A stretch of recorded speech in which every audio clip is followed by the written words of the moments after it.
Previously on Yu-Gi-Oh! Learn all about cEDH ad nauseum. Thousands of oracles, dockside extortion. One is Underworld Breach, dockside, demonic consultation, ad nauseum. Oh my god! And now, the exciting conclusion. Chug, chug, chug, chug, chug, chug, chug, chug, chug, chug,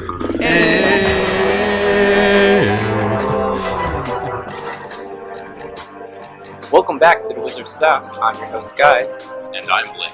And we are two drunk novices who like to talk about EDH. We drink and swear, so you've been warned. Please drink responsibly when you're talking about children's card games.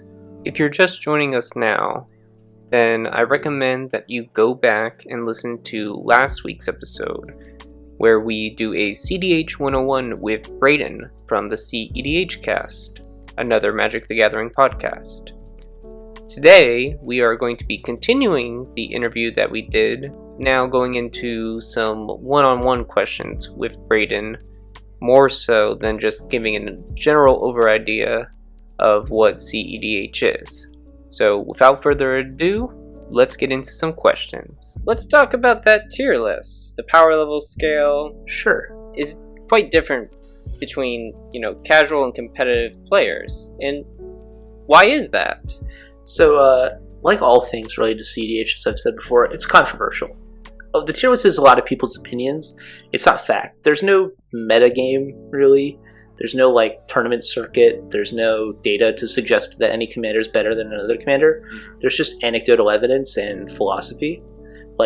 Monocolored commanders are probably going to be worse than four-colored commanders. It's kind of just, a general feeling. It's probably true. Commanders that can't win at instant speed are probably going to be worse than commanders that can. It's stuff like that. So the tier list tries to mix anecdotal evidence with philosophy to kind of show people generally how powerful some commanders are in reference to other commanders. So it's not a perfect system. What I will say though is cEDH exists between a 9 and a 10, right? So on the command zone power scale. If you think of it that way, the tier list just represents the space that exists between a 10 and a 9. It's zoomed in on the command zone scale here. Yeah, so tier 1 is an actual 10, tier 2 might be 9.66, tier 3 might be 9.33, and then anything below that might be a 0. But even then, that's a vast oversimplification. The distance between a tier 2 and a tier 3 is probably much further than a distance between a tier 1 and a tier 2, So, and the tier 2 contains quite a variety of power levels, so it's not even that, it's not easy to say. Tier 2 might be between 9.33 and 9.8, So it's hard to say. And I think we all agree that it's okay that it's not quote-unquote objective, that it's still a useful tool. It's kind of frustrating. It would be nice to have that to explain to people oh, hey, this deck is just objectively better than this deck. But that's not how the world works, really. So this is what we get, Awesome. This next question is kind of inspired by Kyle Hill talking to the Command Zone when they had their little casual versus competitive debate, and Kyle Hill was kind of on the lines of competitive Magic makes you a better player, and that's because of the way that you know how to properly respond, or just know the most efficient ways of playing the game. And what would be, I guess, one thing that you see casual players do, not so that it's incorrect, but not as efficient, that they could be doing to improve their gameplay? So I wrote out a fairly long answer to this question, but I actually think I'm just going to simplify it a little bit. I think casual players don't care enough about how they're being perceived. A lot of times it's hey, why'd you tap out? It's because I wanted to make a big play. It's doesn't that but now we all know you don't have interaction. It's oh, so? It's well, now I'm going to go do crazy stuff because I know I'm going to get away with it. And they're like, all right, have fun. I'm like, what? So like, I think that's kind of the casual mindset. It's like not a big deal. It's not negative, but it is just something to think about. Like the way you tap your lands is huge. That's so important. Like, and even cEDH players don't get it. Like, I was playing someone the other day. They played on turn 1. They went land, water your grave, not pay 2 life, pass. I was like, so I know you don't have Swan Song. I know you don't have Mystical Tutor. I know you don't have Vampiric Tutor. I know you don't have, like, I just could list off all the cards I now know that aren't in his hand. You know? And he's like, well, what if I just don't want to counter something on turn 1? I'm like, you're not going to counter a turn 1 Mystic Study? Like, that happens in this format, you know? So I think it's worth losing that 2 life. Oh, for sure. Or someone was like, or like, it. Yeah, I mean, there's like so many examples like that. But it's just things like that. It's like think about how your every action is being perceived. Because in casual, like your opponents aren't spending the time, spending every moment looking at every action you do, the way you flick your cards. Like when I play cEDH, like I watch someone draw their hand, and I'll watch what they do with the card. If they play it as if they look at the card, don't put it into their hand, and they just immediately play it as a land for turn, I now know they drew that card for turn, and now I have more information. That's not something that like matters in casual, right? But like in cEDH, like, okay, knowing that he didn't draw the interaction there, oh, that's a big deal. Because he would have interacted with that last turn if he had interaction. So now I know during my turn, I'm fine. Like nothing's changed. So I'm gonna go for it and win the game. You know, where like, hey, you know what? If I knew there was a chance he drew that interactive spell, I might have done something different. So interesting. That's like those are the kinds of things I think about in a game of cEDH that I think casuals just aren't. It's not even on their. It's just not on their radar. It might not even be something they think is fun. Like I introduced him to cEDH one time. I think it might be the only person I've ever introduced to it who said like, "This isn't for me." A lot of people say this for them. I think a lot of the time. I think cEDH is for a lot of people. But I introduced him to it. He's like, yeah, it's not for me. I'm like, sorry. Like, what was it? He's like, I'm just not looking to think. What? Like, okay. Like, I can understand other reasons, but like, I don't want to think. What are you talking about? Like, that person plays Magic, just laugh. You know? Like, they're just there to laugh. And have a good time. And like, they just get off work. Some people don't want to think. It's not fun for them. They're just sitting and thinking. I'm not like that at all. I have people in my life who are like that too. I don't understand it, you know. But sometimes people just want to like relax by doing something mindless. And I don't think Magic is. I mean, I can't say that Magic's not the right hobby for that. I just don't understand how you can play Magic that way. There might be better ones. Yeah, there are definitely better hobbies to play mindlessly, but. You know, like when I play cEDH, the whole point is that I'm distracted. It's all I can think about. You know, that's like the appeal to me.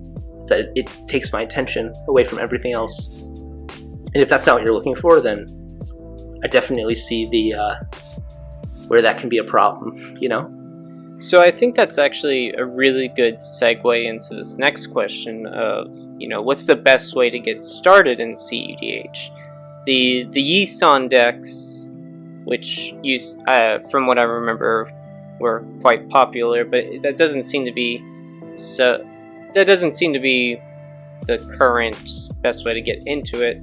But what would you say is the best way to get started with cEDH? So there's like 2 or 3 methods for getting to cEDH. We did a whole video on this. I'd really, not to shill my content too hard, but we did a video called like, it's like building up to cEDH or something like that. It's all about like that process. And we suggested Urza because if you want to build a blue deck, it's good to just buy it all at once. Even if I don't think the deck's particularly good, on a budget, it's pretty good. There's like Mono Green Selvala, very explosive. You get all the green cards you need. Very consistent, very easy to learn. Gitrog, if you want to play black and green. Black and green are 2 of the best colors in the format. Hey. It's a bit complicated to learn, but it also is a little dumb, so you can... It's complicated and dumb, so you need to learn the lines, but you also don't need to cast counter spells, you know? No, you do not. So threat assessment isn't as important. I also kind of want to add to that, I think Najeela is a pretty good pick. The mulligans are super easy. In mulligans where most cEDH players are not being optimal in my mind. I think that's where a lot of people are losing wins is their mulligans, and Najeela is super easy to mulligan. And there's like a $500 version that's like pretty good, so I checked that out. Okay, yeah, that is, on a side note, like mulliganing seems to be like much more important in cEDH than, say, casual. Yeah, I mean, mulliganing is probably like one of the most important skills you can have as a player in cEDH, and it's one that most people don't spend a lot of time thinking about. Okay. So this next question, how hard is it for, let's say, a new card to break into the scene of cEDH? Does that happen like every set, or not as often as we think it does? It happens almost every set. So I made a list. Jumpstart had the Unicorn. M21 had Conspicuous Snoop, also had a Grim Tutor reprint, if you count that. Ikoria had Draenith Magistrate. Commander 20 had like Paco, Fierce Guardianship, Deflecting Swat, Okima Khazar. I mean, it had a ton of them. Any command, like half the commanders from that set are cEDH playable, or at least fringe. The Arrows had Oracle and Breach, like two of the most powerful cards in the format.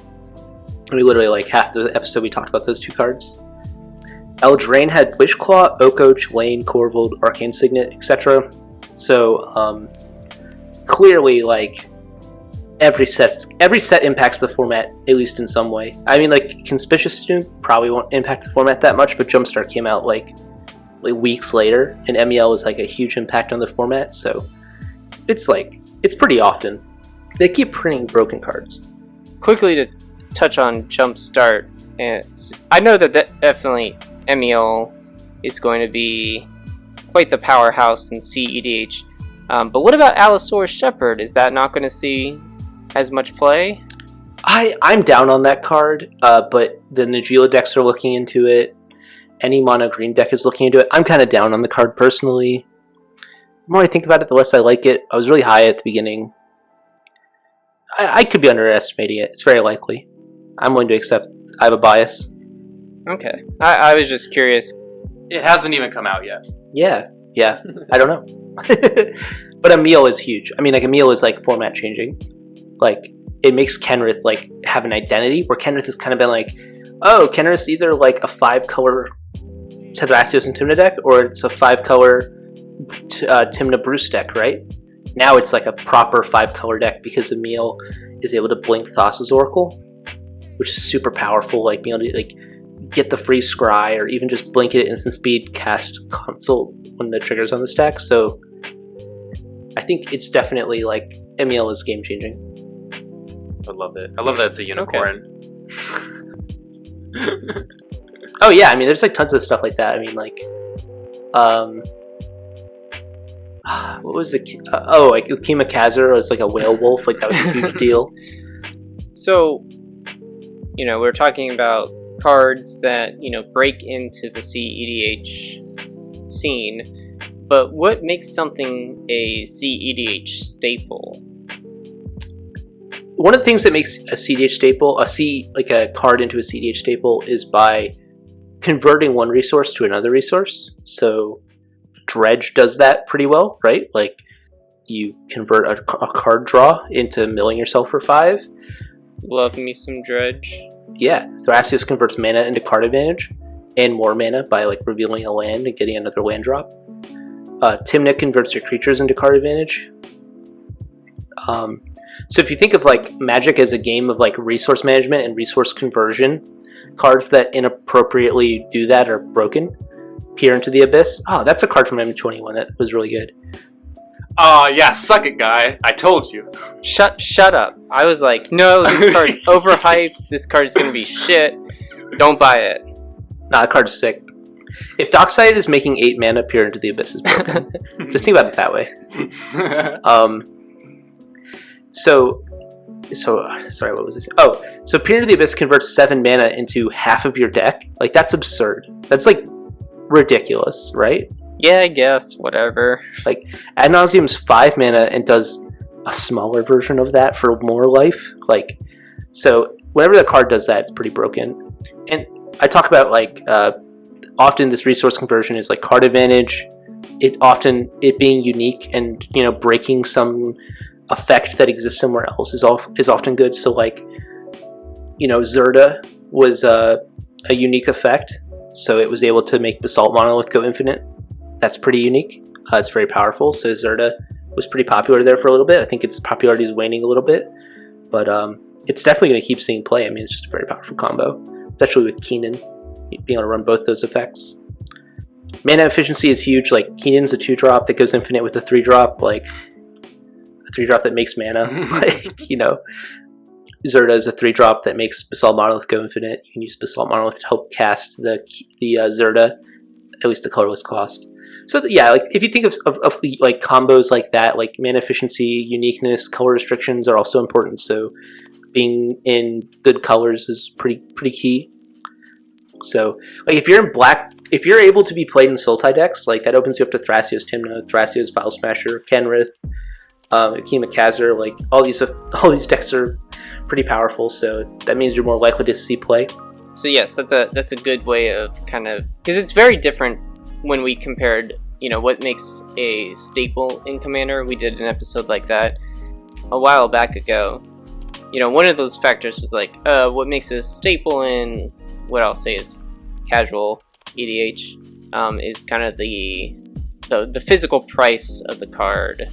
But a lot of the cards in cEDH are quite expensive. So how do you help people get into cEDH when cards like Time Twister, Mox Diamond, any of the dual lands are just like so expensive? Sure, so the primary way is proxies. That's good to hear. You proxy.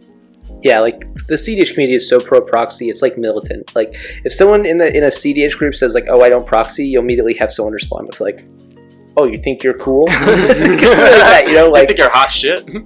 yeah, like as someone who doesn't proxy, like I definitely get it all the time, and I understand if you're someone who doesn't want to personally proxy, like I get it. Just build it up. cEDH players don't want to play against non-cEDH decks, and so sometimes like if you're not playing an appropriately budgeted deck, like you might not even really be playing a cEDH deck even if you're trying your best. So like proxy up and work towards it, right? So like if you proxy your Twister for 2 years and eventually get a Twister, like hell, that's pretty cool. You know, you were able to like see that happen. One suggestion I do have is like when GPs start back up, you can go to GPs and get crazy deals. Like I got a foil mana crypt for $130 when they were like $200. Like Whoa. like a normal mana crypt was like $130, I think, when I got my foil mana crypt. Like you can go to GPs and find sick deals. Like SCG has a beaten up cards section, which isn't where I got my mana crypt, thankfully, but where you can see duels for like prices you'll never see online, and it's from SCG, so you kind of have some confidence in it. Although they don't always get it right, so you want to be careful. But you know, so I like grinding GPs too, but the real answer that any cEDH player with their salt is going to probably answer is proxy. I will say, like, over the years, these like some of these cards have become super expensive. Like, I remember I bought Mana Crypt when it was $80, and then I bought Mox Diamond when it was $195. So those are each a lot more. I bought a pair of Mox Diamonds for $80. Wow. I got into cEDH, and I sold them both for $300. Wow. I still have another Mox Diamond. So yeah, it's stupid. It's not cool. It you know, what are you gonna do? Proxy, I guess. I think I'm in.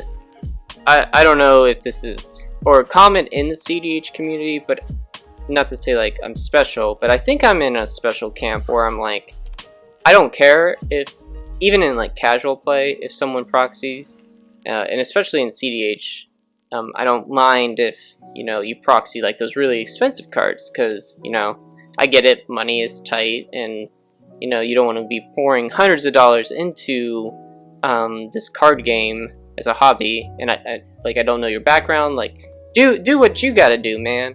But personally, me, I find it hard to like get myself to play with proxies, because I'm like, I really want to own it, you know. So I'm the same way.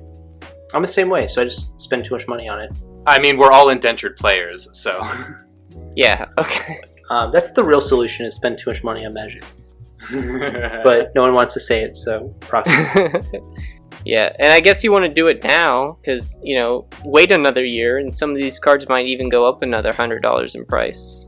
That was my mindset. That's why I've always That's why I've always bought stuff, is because like the mindset is like it's probably gonna be worth more later, so might as well get it now while it's cheaper. It's cheaper maybe $500 versus $1,000, but when you lose $500 because you didn't wait. Yeah.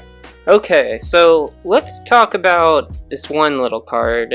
It's not. I mean, it's like okay. It's like one in a blue. It's called Flash. It was just banned recently. It was banned on 420. Oh yeah. I don't know if you heard. Yeah, it's kind of like, it was unnoticeable in the casual community, but I hear it had a pretty big impact on that competitive side of EDH. How drastic of a change was this? It didn't do anything. We just kept jamming Flash Hulk because we hate ourselves. No. No, it was a huge deal. I mean, like, the format is, like, in a completely different space than it was months ago, right? Like, it's the biggest change maybe ever to the format since Partners. It might be the biggest change ever. It's definitely one of the defining moments of the format, is that it, happened at all. Like, it was not something people were expecting. But yeah, I struggle to talk about it because I spent so much time talking about it, thousands of hours talking about Flash. At the end of the day, though, we can link your video in our description so people can actually go listen to a much more in-depth discussion about it, but we were just kind of curious. I'd say, what I'll say is, like, the format is so much more fun now, and the format is so much more open, and it feels great. Like, I'm kind of lost for words because it is just so different now. Like, we used to have to, like, really think about Flash in every moment. Whenever you were playing the game, you had to consider, like, oh, is Flash about to murder me? And now you don't, so you get to build weirder decks. It was both the fastest and the slowest deck in every game, and because of that, it left very little room for decks to, like, build a niche, So it being gone has, like, opened up tons of decks to, like, finding a new niche. So I think it's great. I will say that the day Flash was banned is the day that I saw, like, the most happy Magic players ever. Everyone was just, like, celebrating. I saw someone, like, live react, cry on video. I saw, like, just everyone was so happy. And, like, I'm just like, this is great. It was like the end of Star Wars where the, like, Emperor's dead and they're burning the body. Like, and, like, there's the music playing and you're like, this is a happy moment and a sad moment. It's like, except it was all happy. There was really no sad. The sad thing was, like, you bought your foil Flash Hulks, but, in reality, like, you're so thrilled that you get to play a different deck now. Yeah. So yeah, I did buy a foil Flash M25 version just to kind of, like, commemorate, even though I had, like, no intention of ever, like, using the card. I just like owning banned foil cards, so I was like, excellent, now I get to own this. And even though I know it's probably never going to be unbanned, but now I have one. Yeah, it's definitely a unique card. Like, in the history of Magic, there have not been many cards more broken than Flash, like, ever. It's not, like, a ridiculous thing to say. Like, no, it's totally true. That's not a hot take. I was talking to Sheldon about like, why they should ban Flash, and they're like, well, what about the next card that's like Flash? And it's like, how many cards are there like Flash ever? Like, can you list them out? It's basically Flash. Yeah. Like, that's it. Nothing else really does that, It's not that nothing else, like, puts a creature into play and kills it. It's that nothing, like, warps the game around it so much at instant speed on the stack. No stacks piece is really easily able to interact with it before it goes off. Do you watch My Hero Academia? God. I've seen the first season. Okay. Okay. My reference is not going to make it as much sense on you then, so I'm not going to waste it here. Okay.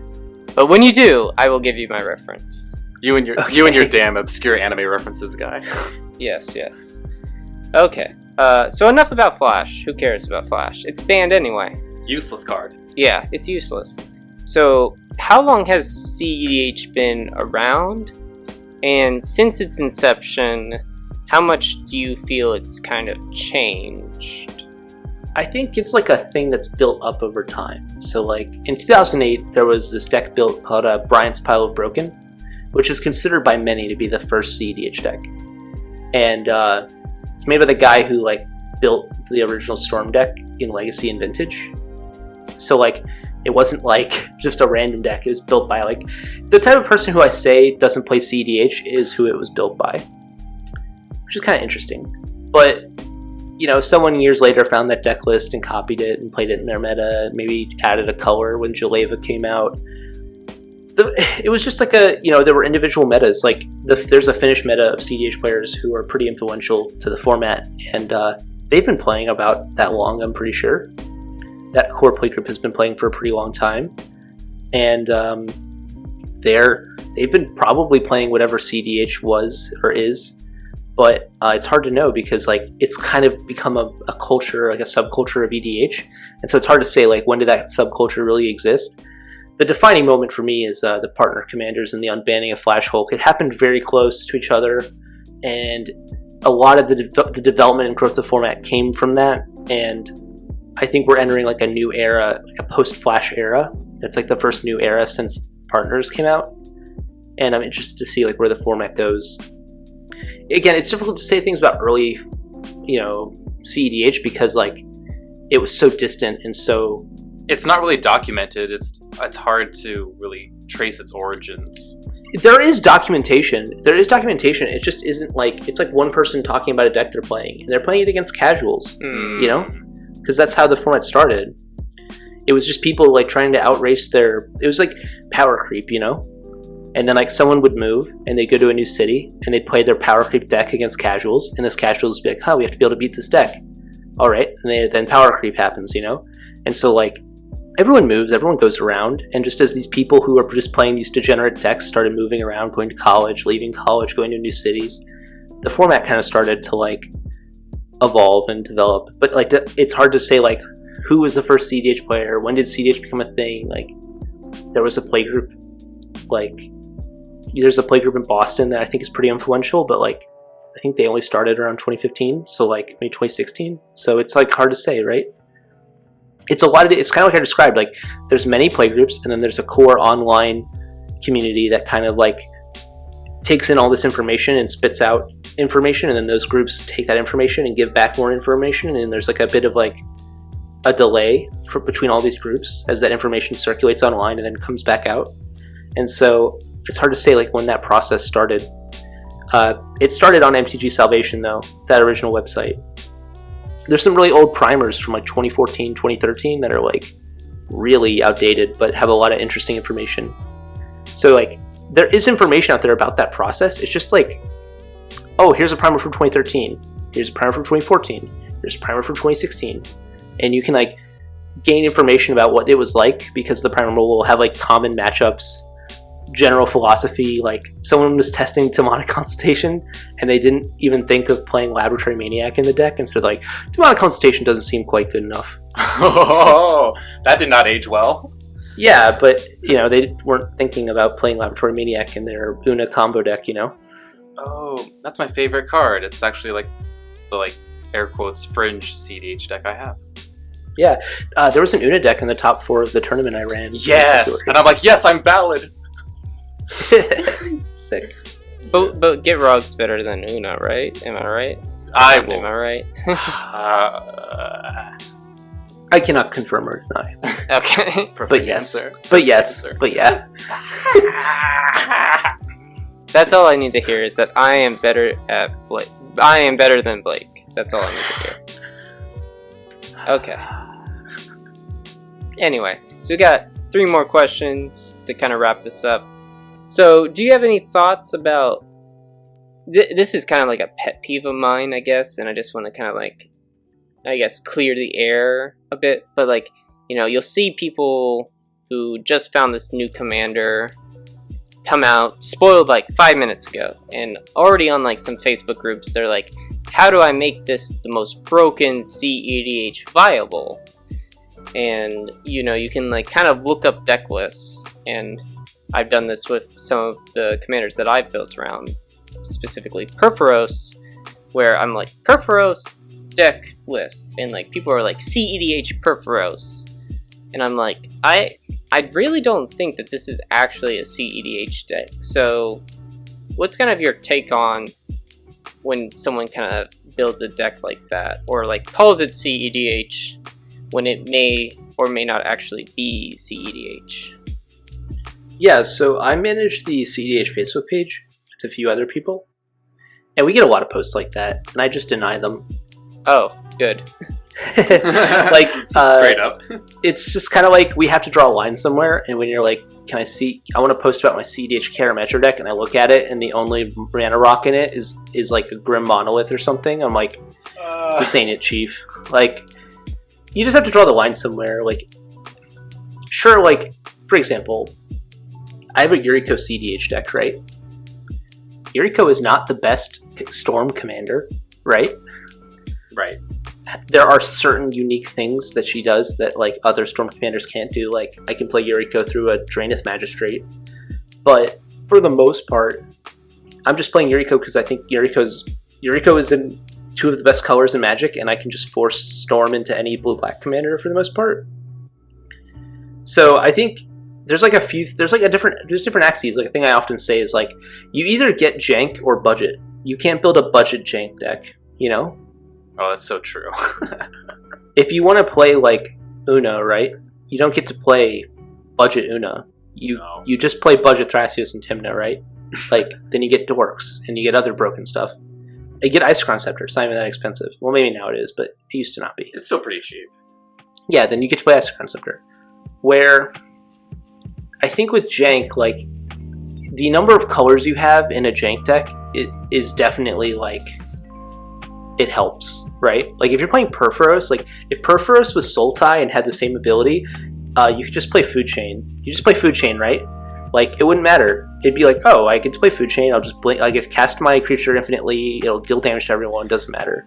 Like, most commanders have like the text that says like, if you do something broken with this, you win the game. But it's like monocolor. Yeah, but it's monocolor, and you're like, oh, I can't do that broken thing in this color. Like Heliod, you can build a competitive Heliod deck. You just need to get your Walking Ballista and dome people to death. But like, you know, like, making a Griswold cEDH deck is like going to be a problem because like having a 10/10 commander doesn't really mean anything. Yeah. In cEDH, they'll just be like, all right, I'll bounce that, thanks. Oh, and thanks for giving me the token. I'll hit someone with my Tymna and that token. I'll draw 2 cards. Okay, thanks. So like, some commanders are obviously going to like not be competitively viable. However, like, if you're in enough colors, it doesn't really matter. Like, if Atraxa, right? Atraxa really can't be a competitive commander, but theoretically, you could just be like, all right, I'm gonna play, you know, Consult, and just play like a no commander, you know? Like, I just don't have a commander really. I just play Atraxa as a beater that gains me life for ad nauseum, I guess. That's probably how you'd play it. Like, using Atraxa's ability to put counters on things doesn't do anything in cEDH. But the lifelink in the 4/4 body might be 1 in a million relevant, so you could do that. But if Atraxa was in red, if Atraxa had the same abilities in mono red, it would be like, this card doesn't do anything. Like, why are we even talking about this? Mm-hmm. So that's like the axes you're having to look at. Like, is this a budget deck? Yes, no. Is this a jank deck? Yes, no. How many colors do I have? Yes, no. Does my commander actually do anything? If it doesn't do anything that wins you the game, it's probably not worth your time. Good. That makes me happy to hear. It's a very good answer. Like that. Yes. The last question is just, you probably touched on some of this, but what are some just closing thoughts that you'd like to share to the casual community from the cEDH perspective? cEDH isn't like a better way of playing Commander. It's probably objectively a worse way of playing Commander. If you're Sheldon Menery, I think it's more fun, but like, that doesn't mean that I'm right. Like, I was listening to the Commander's Chair, which is like the podcast that Sheldon does, and Gavin said, Gavin Duggan was like, he said like something on the line of like 2% of players might find winning on turn 2 to be fun. And I was like, yeah, that's me. That's Like, me! When I resolve an ad nauseum on turn 2, it's like, oh boy, let's go. Like, get at me. So, or like when you play a mana dork and then on turn 2 you go Neoform my dork, get Thassa's Oracle, Demonic Consultation, I win. It's like, dude, get God. Get God. So I think that's fun, and some people don't. So that's okay. Like, you know, if a cEDH player tells you that like you're stupid for finding casual to be fun, don't talk to that guy anymore. He sounds like a mean person. I think it's just the whole concept of everyone has different definitions of what they find enjoyable, and it's okay to not feel the same way. Like, just let people do what they want to do. Yeah. Honestly, I think a lot of cEDH players have more to learn from casual players than competitive players. Like, Oh yeah? a thing I do that I know a lot of cEDH players don't understand is like, if I don't have fun playing with someone, I just don't play with them. Like, it's like, I'm not here for the Pro Tour. Like, if I just don't think we're going to have fun, I'm just not going to play. Like, why would I spend hours of my life You know? not having fun? Like, what's the point? Yeah, exactly. Like, when I play cEDH, I'm not working to get on the Pro Tour, you know? Like, there's no end goal here. There's just like me having a good time tonight or not having a good time tonight. And if I know that I'm not going to have a good time, I'll just go find other people to play with. I think cEDH players don't like understand that aspect of the format because they're coming from a different perspective. And I think like re-looking at the format from scratch and being like, well, this is still a casual format. Like, objectively, it's a casual format. Like, we're not playing for prizes. We're not playing for anything but maybe the respect of our opponents sometimes. So I think like that's like the kind of things we can learn from casuals. I mean, casuals can learn like gameplay aspects and like how to improve the quality of their decisions and maybe like how not to get salty. Like, cEDH players really don't get salty all that often. That's one thing I like about cEDH. People don't get salty at all because they have certain expectations and they're cool with things that happen. Yeah, exactly. Mm-hmm. But when something happens that isn't along with those expectations, like, I try to communicate that, and then if that does not go well, I say, okay, I learned my lesson. We don't need to do this again. Like I said, the friend of mine who made spite plays, he, you know, conceded so I wouldn't draw a card. It's like, all right, we're never playing again. We never played again. Like, that was it. I've never been sad to not, like, I've never been sad about that decision. So, but I think, I think casuals have it figured out. Yeah. Like, you're having more fun than we are sometimes. I mean, I love cEDH. I think the end of it all is like we have a lot to like learn from each other, and it's like we don't really need to be antagonistic. It's like, if anything, like it's going to be mutually beneficial to like, and that's why we had you on, like, is to kind of talk about like both ends of the format and have you on. Yeah. Thanks. I'm sure I made some of my cEDH listeners kind of mad when I said what I just said, but it's okay. It's okay. They'll like you guys more than me, and they'll stick around. And so the most important question, now that we're wrapping everything up, where can, our listeners find you, Braden? All right. So I am a co-host of the cEDH Cast. That's a YouTube channel. It's just cEDH Cast. It's a pretty simple name. It's like Wizard Staff. It has two names, 2 words. You okay there? No. I drank a few too many root beers. One too many? Who knows? Language is hard. Yeah. So we're on YouTube, Twitter, Discord. And you're on iTunes and Spotify, right? Oh yeah, we're on there too. Sorry, that's like the social media. We're on Spotify, Stitcher, SoundCloud, iTunes. Anywhere that you can find podcasts. If you're listening to Wizard Staff right now, you could probably type to whatever search bar exists on whatever platform that is and find us. Awesome. I was going to say, we do like 2 main videos / podcasts. We do a podcast every week, which is usually just a blank background on YouTube, or sometimes we'll have webcams depending on the topic. And then we have a YouTube exclusive video, which is where we mulligan. The Greedy Keeps. Yeah, Greedy Keeps, with either the person who made the deck or one of us, or both of us. And so if you ever wondered, like, am I mulliganing correctly? Do I know what I'm doing? The answer is maybe not, probably not. Mulliganing is really hard. I will say I've learned quite a lot from watching True. those videos to like know when's at least the appropriate time to say, yes, this is a good hand, or no, it's... I've watched the Get Raw video probably like 4 times now, just so I could like kind of understand like when is like...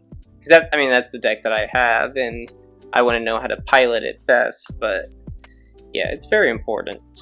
Yeah, one thing I'll say is, like, you are supposed to be greedy. Like, the mulligan system in EDH is broken. It's not fair. It's, like, unfair. People who mulligan more win more. It's, like, that simple. Like, it's... Now, mulliganing to 7, like your second 7, more often than someone else is what I mean. Like, people who mulligan to 4 every time might not necessarily win more because there is a disadvantage there. But people who see their second 7 more often are probably winning more games. Because, like, you're not down any cards, and you got two looks, you know? Mm-hmm. So, I think that's, like, a thing that a lot of casual players probably could learn from, is just mulliganing. Yeah. All right. Sorry to shill a little hard there. No, it's totally all right. All right. So thank you very much, Braden, for being on the podcast tonight. It was great having you, and hopefully we can get Ian on so he can get really drunk too at some point. So Hit us up, Ian. we are the Wizard Staff. You can find us on iTunes, Stitcher, Spotify, and anywhere else that you listen to your podcasts. Same with the cEDH cast. Make sure to leave a like and review. We want to try and get our sub count up so, you know, we can get onto all those nice channels. You can find us on YouTube, Facebook, just type in Wizard Staff, as well as Instagram and Twitter. We're at WizardStaff101. And then you can send us an email at thewizardstaff101@gmail.com so you can bitch and complain about how stupid we are. Please. So thank you very much for listening, and we hope you had a great night. We'll see you again real soon. All right. Peace. Peace. Bye.